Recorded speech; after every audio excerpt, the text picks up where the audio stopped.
எல்லாருக்கும் வணக்கங்க. இன்றைக்கி நம்ம அடுப்பங்கரையில் என்ன டிஷ் பார்க்குறோம்னா கொத்தவரங்காய். இந்த கொத்தவரங்காயை வச்சு நம்ம ஒரு துவையல் அரைக்கலாங்க. அதுக்கு தேவையானதை நம்ம பார்த்துடலாங்க. கொத்தவரங்காய், பச்சை கடலைப்பருப்பு, உளுந்தம்பருப்பு, பச்சை மிளகாய், பூண்டு, இஞ்சி, நாட்டு வெங்காயம், வரமிளகா, கருவேப்பிலை, பெருங்காயத்தூள்.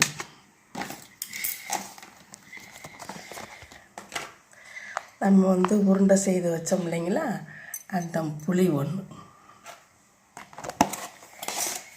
இப்போ இதை நல்லா அலசிக்கலாங்க.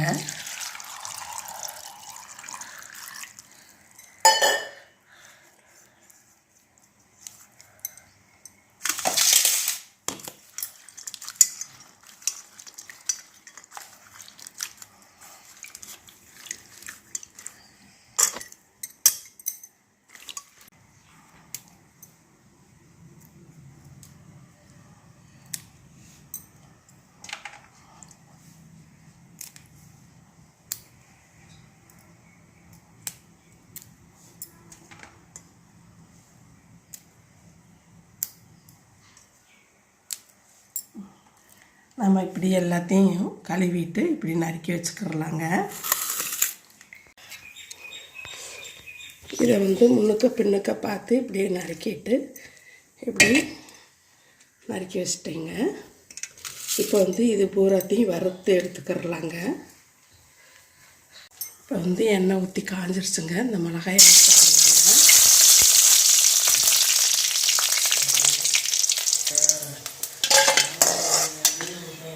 பச்சை மிளகாயை போட்டுடலாங்க.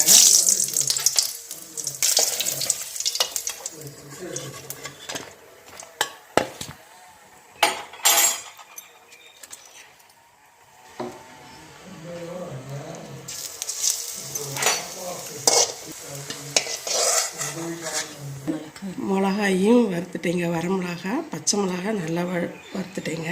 புளியும் வறுத்துட்டேங்க. அடுத்து நம்ம உளுந்தையும் கடலை பருப்பையும் வறுத்துடலாங்க.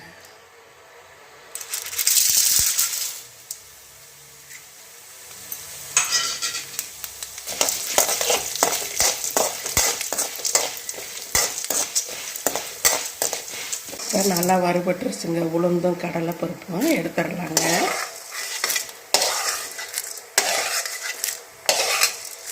இப்போ வெள்ளை பூண்டு போட்டுடலாங்க.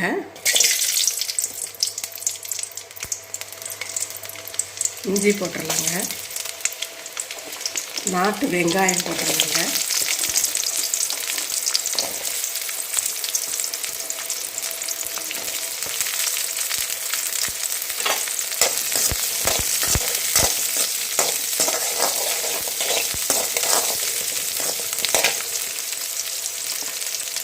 கருவேப்பிலை போட்டுடலாங்க.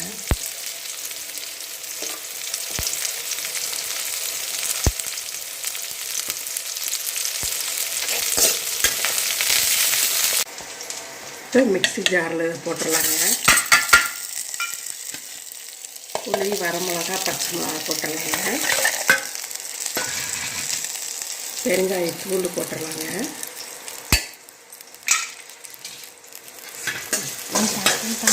இப்போ வெங்காயம், பூண்டு, இஞ்சி, கருவேப்பிலை எல்லாம் நல்லா வணங்கிடுச்சுங்க. எடுத்துக்கிறலாம்.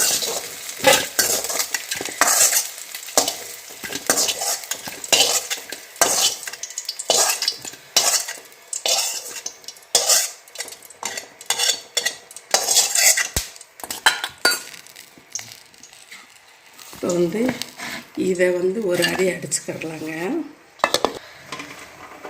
இப்போ கொத்தவரங்காயை வதக்கிடலாங்க.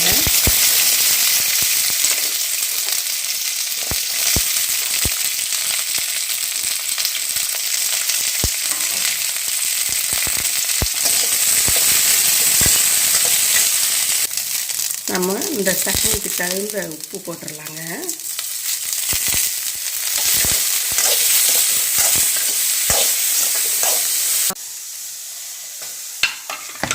நம்ம இதை ஒரு அடி அடிச்சுக்கிட்டோங்க. அடுத்து நம்ம அந்த வெங்காயம், பூண்டு, கருவேப்பிலை போட்டோம்னாங்க, அதை போட்டுடலாங்க.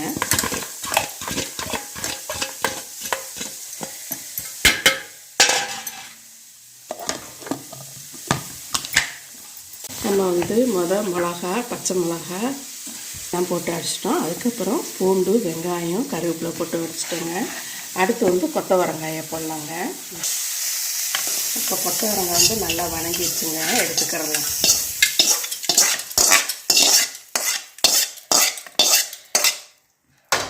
இந்த கொத்தவரங்காய் நல்லா வதங்கிடுச்சுங்க. இருந்தாலும் நம்ம பச்சையாக இருக்கிறதுக்கு காரணம், நம்ம வதங்கும் போது நம்ம உப்பு போட்டோங்களா, அதனால நல்லா பச்சையாகவே இருக்குதுங்க. ஆனால் நல்லா வதங்கிடுச்சுங்க. இது கொஞ்சம் ஆறின பின்னாடி நம்ம அரைச்சிக்கிறலாங்க. இது நல்லா ஆறிடுச்சுங்க. நம்ம இதை போட்டு அரைச்சிடலாம்.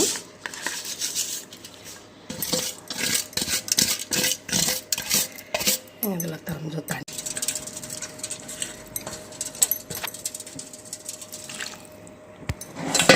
அரைச்சிடலாங்க. இப்போ கொத்தவரங்காய் சட்னி ரெடி ஆயிடுச்சுங்க. நம்ம வேற ஒரு பாத்திரத்தில் போட்டுக்கிறலாங்க.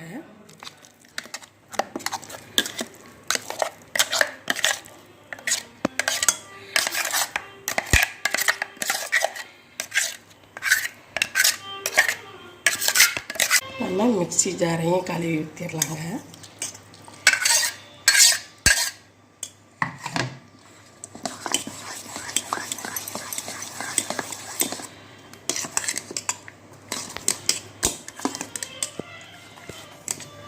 கொத்தவரங்காய் சட்னி ரெடி ஆயிடுச்சுங்க. இந்த சட்னி உங்களுக்கு திருப்தியாக இருந்தால் நீங்களும் செய்து பாருங்களேன். நீங்கள் கொடுத்துக்கிட்டு இருக்கிற ஆதரவுக்கு ரொம்ப ரொம்ப நன்றிங்க. வாழ்க வளமுடன்.